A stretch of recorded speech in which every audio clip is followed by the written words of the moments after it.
Hello and welcome back to another video by yours truly. So today's video is going to be about the Hamilton Field Khaki Automatic 38 millimeters. Three things that you must absolutely consider before buying this watch. So I've owned this watch for about 6 months now, and these are three things that I think everybody should consider before buying this watch that are not like as obvious, right? Because online reviews, you get dimensions, you get some B-roll shots and like talk about the power reserve and everything. All these information you can just find online very easily. But what I'm going to be talking about in this video are things that I figured out by owning this watch for a couple of months. So the first thing that you must absolutely consider before buying this watch, don't just buy it online based off online reviews. Go actually check it out in store, because the lack of AR coating on this sapphire dome crystal makes it super, super, super reflective. As you can see right here, I am in a bright lit room. It is very sunny outside, but you can really see, you can very see everything in my room. You can see my camera right here. You can see my mouth moving. You can see the window right here. It is super reflective. It is kind of like one of those domed mirrors that you see in stores, so that the security guard can see if you're stealing, or in those dome mirrors that you can see in the parking lot to see if there's another car coming along. It is reflective to that point, right? So if there's someone next to me and I want to see what that person is doing, I could just do this and see what the other person is doing. It is reflective to that point. But it is never reflective to the point where I can't read the time. I can always read the time, unless if, it is like in directly shining on a light source like this. I can still read the time, but I just have to squint my eyes a little bit. So this is something to consider, because if it is something that really bothers you, like if it's super reflective and you can't really see the beautiful details of the dial right here, because it does have a very nice dial. I don't know if you can see right here.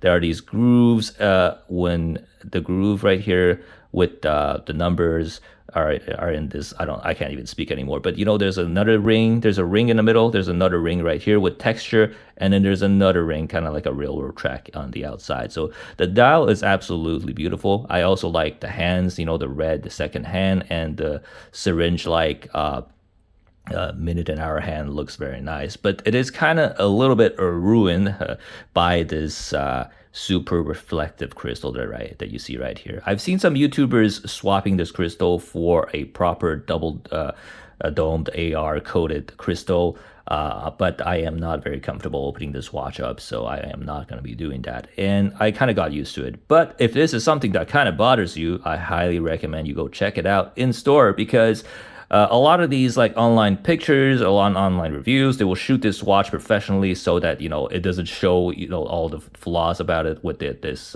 reflecting right here. So go check it out in store to see if this is something that is a deal breaker or not. So the next thing that you must absolutely consider and try it out in store before buying is, if you're thinking of getting this watch on a bracelet, the bracelet only comes with 2 positions of micro adjust. I don't understand, because there is a lot more space. There's space for at least 2 more holes on this clasp right here. And I don't know, the Swatch Group, how much do you think it costs to drill a hole in the goddamn clasp? It kind of drives me crazy, because I cannot get this bracelet to fit my wrist properly. It is either too tight or too loose for my wrist. But if you can get a bracelet to fit comfortably on your wrist, I highly recommend you get the bracelet version of this watch, because this is actually a very nice high quality bracelet. All the links articulate right here. A lot of companies, to save money, will not make like a proper I guess this is a 4 links, because the 2 middle links are 2 separate links, like a proper 3-link bracelet where everything articulates and can really mold on your wrist. Like, for example, right here, this looks like it's 3 links, but actually this are actually in 1 link, right? So they will move together. It won't fit as well on your wrist, but this is actually a true 3-link articulating bracelet. It is actually very comfortable if you can get it to fit. But now it's summer, and sometimes I eat a very salty food, or I get stressed at work, my wrist will swell and it will just get too tight for it. I wish that it had 2 more holes. There's actually a Reddit user that had holes drilled into this clasp by a watchmaker, because he couldn't get it to fit on his wrist either. So I highly recommend you go check it out. At least get it fitted on your wrist before buying it, if you're buying it on the bracelet. So the last thing to consider before buying yourself the Hamilton Khaki, it's the price. So recently Hamilton has hiked the prices of all of their watches. So when I bought this watch here in Canada, it was 650 Canadian MSRP and I was able to get a nice discount on it, like 30% discount. So I was able to get it for like 400 something dollars Canadian. After tax, it was like 500 something. So that is an okay price to pay for an entry level Swiss mechanical watch, especially from the Swatch group, which, it's a nice group and they'll be around to service it, years later. But right now, this watch is going for 880 Canadian. And if you get it on a bracelet, it's almost $1,000 Canadian. So for nearly $1,000, you're getting the same exact watch you used to get for like $700 before then, and there was often be discounts, so you could get this watch for like maybe $500 very often, $400. So with the recent price hike of about 35% increase in price in all the Hamiltons, I am not sure that this watch offers as much value as perhaps some other watches, right? So if you're shopping like $1,000 Canadian, which is about maybe $800 USD, you can really get some very nice like high-end Seikos that offer like sapphire crystals and very nice movements. Or some, if you just add a couple $100 more, you can get into the next level of Swiss watches like Zodiac, Mito, entry-level Longines. So you can get all those watches for just a couple $100 more, or you can go Japanese and get some nice Seikos for that price. So I am not sure. I mean, that is obviously your decision to make. That nearly $1,000 is worth the price of this watch right here, because especially this watch, it's not like a luxury watch, right? It is a field watch. It's meant to be, it is inspired by people that used to go to war with it, and $1,000 field watch kind of makes no sense to me personally. So with the recent price hike, that is something that you got to consider whether this watch is worth it for you. If you absolutely like the design, there are other much more affordable field watches out there that are not necessarily mechanical, quartz field watches, or other watches, like for example, the Seiko 5 has also a watch that is very similar to this that costs like $200 instead of like, I don't know, $800 for this one with the bracelet. So that is something to consider. The price of this watch has tremendously increased in the last few months.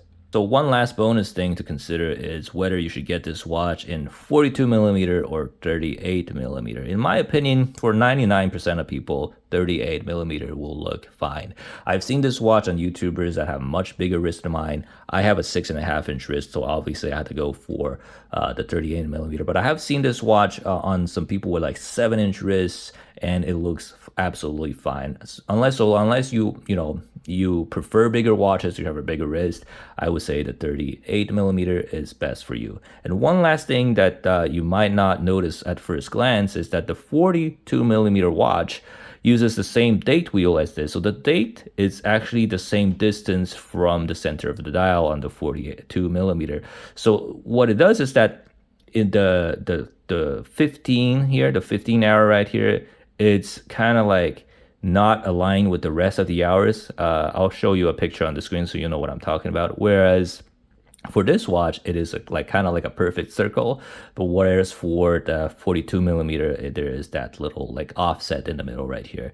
That could, drive some people that that are nitpicky like me a little bit crazy. So that is something to consider. So hopefully I was able to help you on your decision-making process and whether or not to get this watch.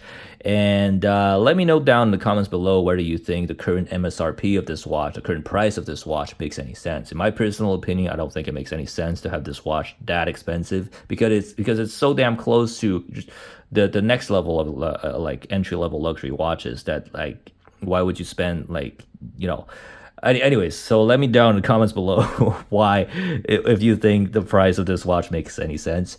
And also like, subscribe, and comment, especially subscribe because I'm trying to get to 1,000 subscribers so that I can get monetized. So please, if you like my videos, don't hesitate to subscribe and watch more videos that you can see on the screen right here. Thank you very much for watching, and until next time.